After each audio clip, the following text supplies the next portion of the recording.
Hello students, so let's discuss the cultural contribution of Shah Jahan in our topic this day. So let's discuss how Shah Jahan made some contributions in the field of arts, literature, architecture and all this. Shah Jahan was a patron of literature, music, painting and architecture.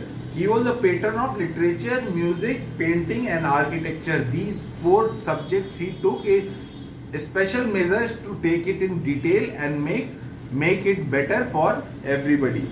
His eldest son Dara was a great scholar. Dara had many Sanskrit texts translated into Persian.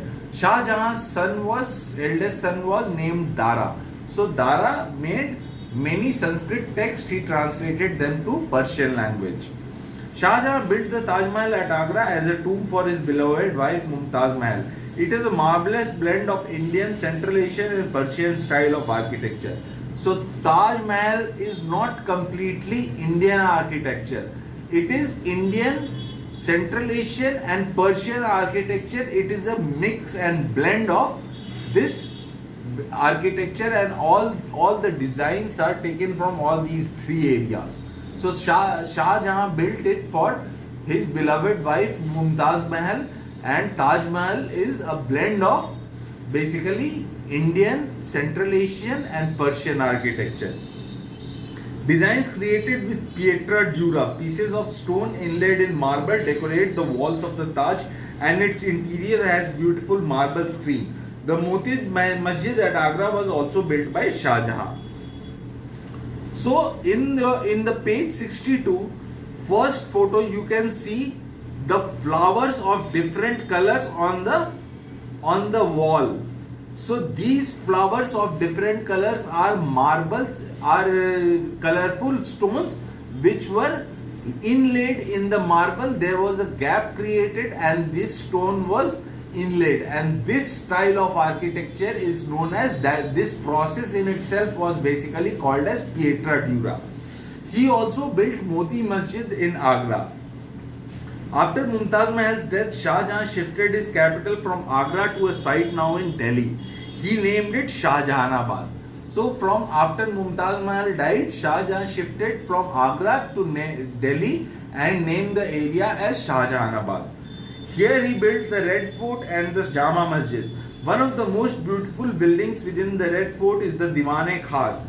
See there on page number 62 there is a picture of Red Fort. It is all red marble, and then there is Diwan-e Khas.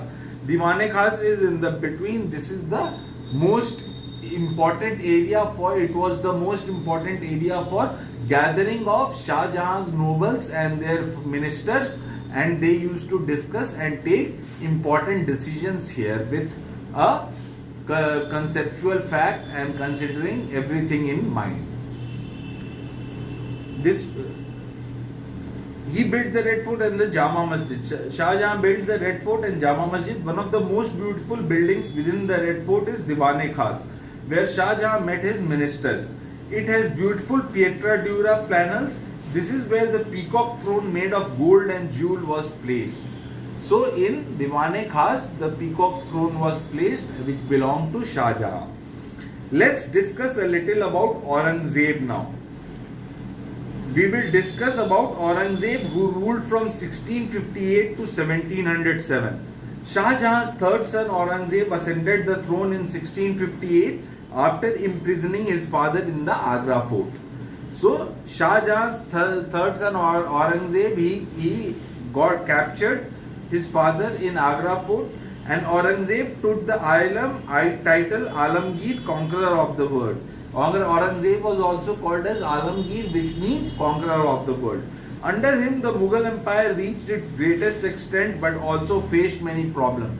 Mughal Empire reached its highest extent, but it faced certain problems.